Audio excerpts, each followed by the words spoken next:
Assisted reproductive techniques का मतलब ये होता है कि वो लोग जिनमें हम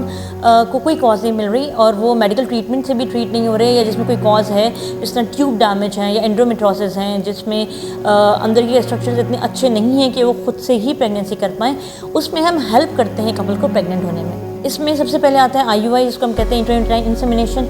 ये यूजुअली उन केसेस में किया जाता है जहाँ हमें मेल फैक्टर की प्रॉब्लम मिलती है, लाइक मेल का स्पर्म काउंट कम है या बहुत अच्छा नहीं है, वहाँ हम IUI करते हैं, जहाँ मेल को स्पर्म को एक ख़ास स्पेसिफिक प्रोसीजर के ज़रिए फीमेल के अंदर डाला जाता है। अगर IUI से भी कंसेप्शन ना हो तो फिर हम IVF में जाते हैं। यूजुअली जो अनएक्सप्लेन इनफर्टिलिटी वाले लोग होते हैं, जिनके ट्यूबल डैमेज होते हैं या उनकी ओवरीज बहुत अच्छा फंक्शन नहीं कर रही होती, ओवा बहुत सारे नहीं बन रहे होते, उसमें हम IVF करवाते हैं, जिसमें हम मेल और फीमेल के स्पर्म और ओवा को मिला के एम्ब्रियो बनाते हैं और फिर हम उसको यूट्रस में डालते हैं। यूजुअली हम पेशेंट को 2 ग्रुप में डिवाइड करते हैं, अंडर 40 और अबव 40, और इसके लिहाज से हम डिसाइड करते हैं कि हमने उनको कितनी दफ़ा IVF का ट्रायल देना है, क्योंकि IVF का ट्रायल बहुत दफ़ा भी नहीं दिया जाता, इसको 2 से 3 सवा से ज़्यादा नहीं दिया जाता। जब हम IVF की साइकिल करते हैं उस वक्त हम डिसाइड करते हैं कि जो हम एम्ब्रियो डाल रहे हैं वो हमने 2 डालने हैं या 3 डालने हैं। अकॉर्डिंग टू कॉज हम कभी कभी ज़्यादा एम्ब्रियो भी डालते हैं और कभी हम कम एम्ब्रियो डालते हैं।